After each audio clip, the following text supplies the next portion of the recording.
Ni hao, seus ex-presidentes elogiados pelo Xi Jinping, tudo bem com vocês? Foi isso que aconteceu com a presidenta Dilma Rousseff, quando o Xi Jinping foi lá visitá-la em Xangai. Dilma Rousseff vive em Xangai, na China. Fica lá a sede do novo Banco de Desenvolvimento, às vezes chamado de o Banco dos BRICS. Banco dos BRICS. Recentemente, Dilma foi reeleita para o cargo e recebeu uma visita do líder chinês Xi Jinping, que veio com um discurso muito elogioso, aliás. 上海我也在这里工作过，这座城市呢，它具有开放、包容、创新的特点。 Junto com Xi, Dilma também recebeu a TV estatal chinesa para uma longa entrevista. CCTV. Obviamente, ela retribuiu as gentilezas ditas pelo Xi Jinping. Eu queria destacar uma outra questão. Nós discutimos também sobre a preocupação em relação ao atual momento. E eu externei para o presidente Xi meu grande respeito pela posição firme, pela posição tranquila e pela posição de reafirmação da sua própria soberania que a China manifestou ao longo desse tempo, e o respeito e admiração que os países do sul global têm por uma posição tão tranquila, tão clara, mas tão firme. E o que deixa assim evidente, né, o fato de que o presidente Xi é um dos grandes líderes desse momento histórico. A função de Dilma hoje não é nem menos complexa e nem menos importante que a de um presidente da República. Dilma hoje lidera um banco que financia projetos de infraestrutura em vários países. Os parceiros do Brasil confiam centenas de milhões de dólares nas decisões dela. E para agravar a situação, ainda tem a guerra comercial, que foi deflagrada pelas tarifas dos Estados Unidos. É que o banco presidido pela Dilma foi fundado como uma alternativa ao FMI, ao Banco Mundial e até à hegemonia do dólar. Tudo isso coloca a Dilma no centro de um processo de reequilíbrio geopolítico, um processo que o mundo está vivendo agora mesmo. Imagina se essa mulher não tem moral aqui na China, né? O presidente Xi Jinping senta lá, faz um monte de elogio, ela é reeleita para o banco. Imagina se ela não tem moral por aqui. Não por acaso, a TV chinesa vai lá, ouvir o que ela tem a dizer sobre tudo isso. Olha, eu acredito que essa guerra comercial é o maior erro que algum país possa cometer. Essa guerra comercial, aquela cena em que se pega uma tabela, a vergonheira, né? Coloca todos os países do mundo por um critério que não é muito claro, com uma equação matemática financeira que também não bate, todos os países sobre uma grande pressão nas tarifas. Ela está falando do Trump, né, vindo com aquela tabela gigante lá, falando as tarifas, né, e com um cálculo de padaria bem tosco, todo mundo já sabe que foi uma parada bem tosca, que não faz sentido nenhum. A gente sabe que essa guerra tarifária é só para meter pressão nos países, desmontar todo o aparato que eles mesmos criaram, né, com a OMC, e forçar os países a negociarem individualmente com os Estados Unidos, mas por enquanto tá dando errado. Até o Japão diz que não vai negociar, cara. Acho que assustou o mundo foi o fato de que até pequenas ilhas estavam sujeitas a uma tarifação absurda. Até pequenas ilhas. Algumas, inclusive, desabitadas. Então, é algo que não se pode, a gente não pode aceitar isso tranquilamente. Então, o que eu acho é que os objetivos para os quais eles fizeram isso não são objetivos passíveis de ser atingidos. Porque não tem um plano, né? Os Estados Unidos não têm um plano. Tá faltando coisa já nos supermercados dos Estados Unidos e vai faltar mais, porque não tem container chegando nos Estados Unidos, né? Tem toda a história aí de que várias fábricas chinesas estão mandando carga para outros países e aí sair desses países os materiais para os Estados Unidos com uma tarifa menor, mas não, cara, porque assim, a maioria dos países agora está com uma tarifa só de 10%, né? Alguma coisa, né, por aí. Então aí as fábricas mandam, sei lá, para o Camboja, para o Vietnã, para a Tailândia, e sai dali como se fosse um produto desses países, não um produto chinês. Mas é num volume muito pequeno, e tem porto nos Estados Unidos que já está parado, cara. Tem empresa de transporte rodoviário, que nos Estados Unidos a maioria do transporte é feito por rodovias, que já está demitindo motorista de caminhão porque não tem carga. Acho que o porto de Los Angeles é um dos mais movimentados do país e está praticamente parado. E quando, digamos que o Trump acabe com essa tarifa, com essa maluquice hoje, vai levar pelo menos 3 semanas para os containers sair daqui e chegar nos Estados Unidos.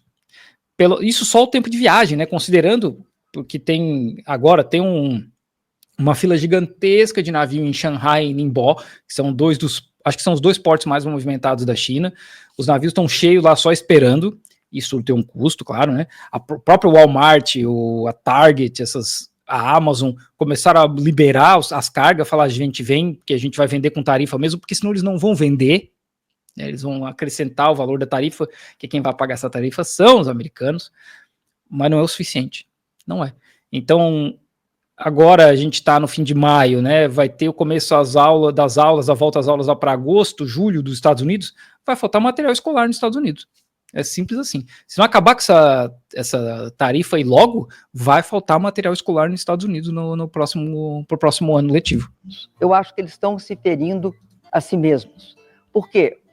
Essas tarifas de 2 de abril, né, aquelas grandes, elas provocaram, eu acho, uma primeira questão básica.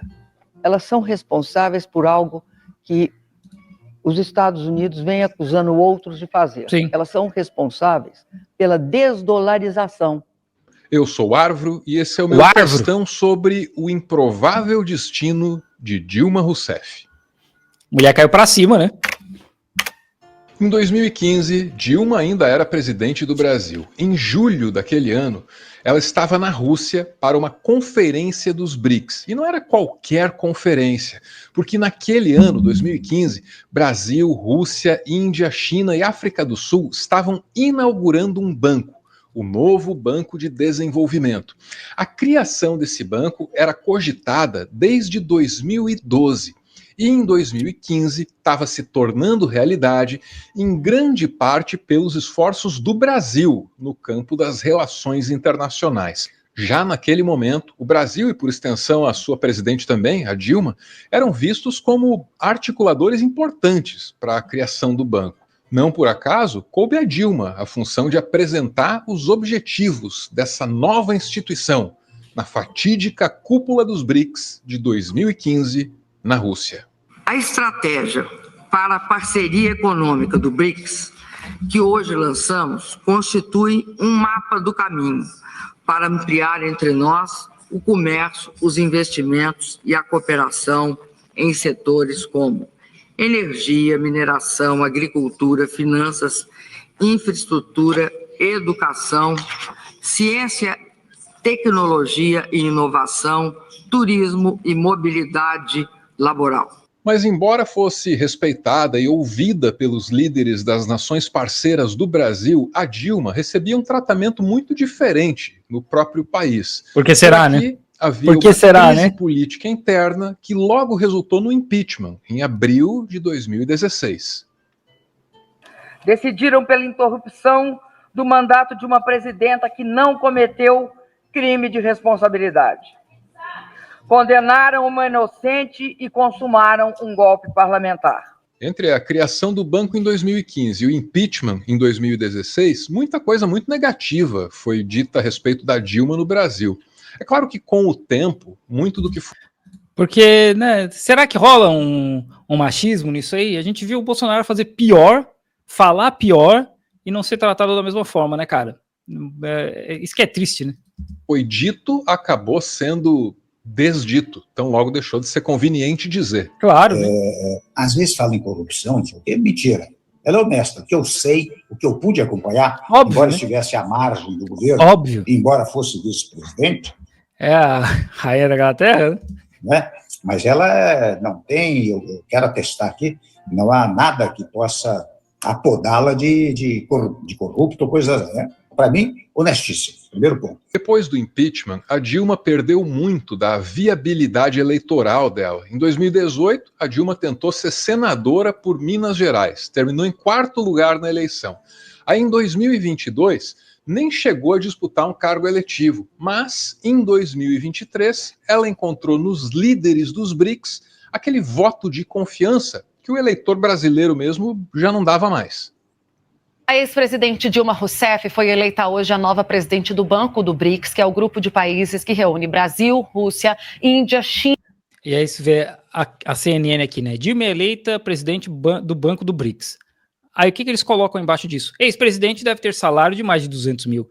Tem tanta coisa que poderia falar, né, a respeito da confiança desses países elegerem a Dilma, a própria China, a Índia, né, que são países que, por mais que tenham um contato, não estão tão próximos do Brasil, e mesmo assim, né, são duas economias aí, acho que a Índia já é a quarta ou quinta do mundo, a China é a segunda, e os caras botam fé que a Dilma pode dar conta, né? Aí a CNN do Brasil prefere colocar ali como uma parada mais chamativa o quê? O salário dela, cara, como se isso fosse uma parada muito absurda. China e África do Sul. Membros de dentro do banco tá dos vendo? BRICS dizem que o nome de Dilma Rousseff foi bem recebido por... Presidente do Banco do BRICS, aí bem grande, Dilma deve ter salário de mais de 200 mil. É absurdo, né, cara? Assim, é um troço... Cara, o Banco do BRICS, né? Não. O que mais importa é o salário dela. Porque se trata de uma ex-chefe de Estado. Isso pode abrir mais interlocução direta com os presidentes dos BRICS, entre eles com Xi Jinping, presidente chinês, e Vladimir Putin, o presidente russo. Vamos dar ênfase no quê? No salário dela. Na liderança do Banco dos BRICS, a Dilma gerencia um capital que pode passar fácil dos 100 bilhões de dólares. É dinheiro que financia metrô na Índia, energia eólica no Brasil, tratamento de água na África do Sul, entre outros grandes projetos de infraestrutura. Obviamente, todos os países membros têm interesse em indicar quem vai ser o próximo presidente do banco. E é por isso que o que vigora no Banco dos BRICS é um sistema rotativo. Primeiro, o país da vez indica o seu representante. Depois, os outros membros vão lá e votam para dizer se aprovam ou não aprovam o nome indicado. E assim a gente chega no momento mais improvável da trajetória da Dilma à frente desse banco. É que em 2025, agora, era a vez da Rússia indicar um novo presidente para o novo Banco de Desenvolvimento. Só que a Rússia abriu mão desse direito para que a Dilma pudesse continuar. Pouca moral. Pouca moral. A ex-presidente Dilma Rousseff vai continuar por mais 5 anos à frente do novo Banco de Desenvolvimento, o chamado Banco do BRICS. Posto normalmente ocupado em um esquema de rodízio entre os membros fundadores do BRICS. Pouca moral que essa mulher tem, né? O Putin falar, não, gente, deixa quieto aí, a mulher tá fazendo um trabalho bom. Brasil, Rússia, Índia, China e África do Sul.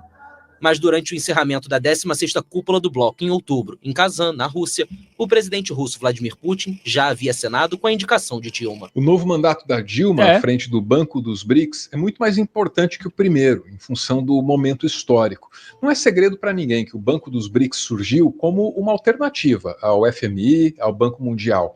E aí, com a guerra comercial deflagrada pelas tarifas dos Estados Unidos, e a hegemonia do dólar sendo mais contestada do que nunca, com tudo isso, o banco ganha uma importância estratégica ainda maior para todos os seus países membros e principalmente para a China.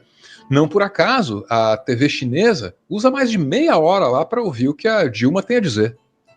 O fato dos Estados Unidos ser deficitário na balança comercial não se deve a tarifas. É uma questão que é intrínseca a esse fato dele ser o controlador da moeda hegemônica. O ministro das Finanças do De Gaulle, Valéry Giscard d'Estaing, chamava de privilégio exorbitante, que era o fato do dólar. A moeda hegemônica significa que ele tem de garantir acesso a todos que pagam com dólar, eles têm de garantir dólar. Como é que eles garantem? Eles garantem se tornando deficitários. Porque tem uma, vamos dizer assim, um prêmio por ser deficitário na área comercial, que sem custo, sem juros, sem nada, as pessoas vão e entregam aos Estados Unidos suas reservas, né? Reciclam suas reservas, obviamente pagando um juro modesto. O que significa isso? que os Estados Unidos pode gastar sem restrição. Daí a dívida imensa. Um déficit em conta corrente, né, que ele não quer e que ele quer sanear com tarifas. Ele já não conseguiu isso da primeira vez. E aí, como está difícil para arrumar guerra, alguma guerra que os Estados Unidos consiga se meter sem arrumar encrenca com gente grande, eles meteram essa tarifa aí, né? Porque normalmente é isso que eles fazem, né? É uma guerra atrás da outra. As guerras para os Estados Unidos não são para vencer a guerra. Vamos pensar aí, qual foi a guerra que eles venceram nos últimos, 40, 50 anos? A ideia nunca é vencer, é só fazer mais dinheiro.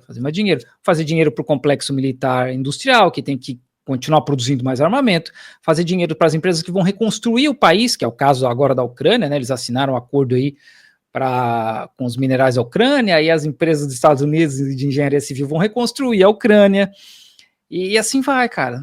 Vive sempre nesse ciclo infinito de destrói, reconstrói, matar gente no processo, muita gente. Acho que dificilmente conseguirá da segunda. É possível que dentro de algumas décadas, ou talvez até de alguns meros anos, a gente conheça um mundo pós-dólar. É difícil de imaginar uma economia global sem a hegemonia da moeda dos Estados Unidos. Mas mais difícil ainda é imaginar a construção dessa nova ordem sem uma instituição como o Banco dos BRICS. E é nessa posição em que a Dilma se encontra agora.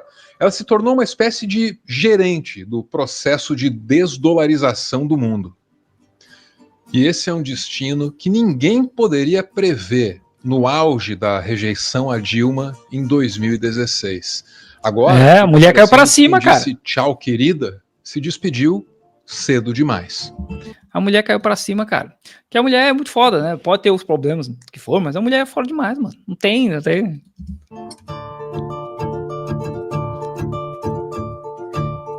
E eu conheço gente dessa época que tava lá, tchau, querida, e tá aí, ó. O Putin falando, não, Dilma, toca o banco aí que tá tudo certo. Né? Vai ver essa galera sabe mais com alguém que nem um Putin, sei lá.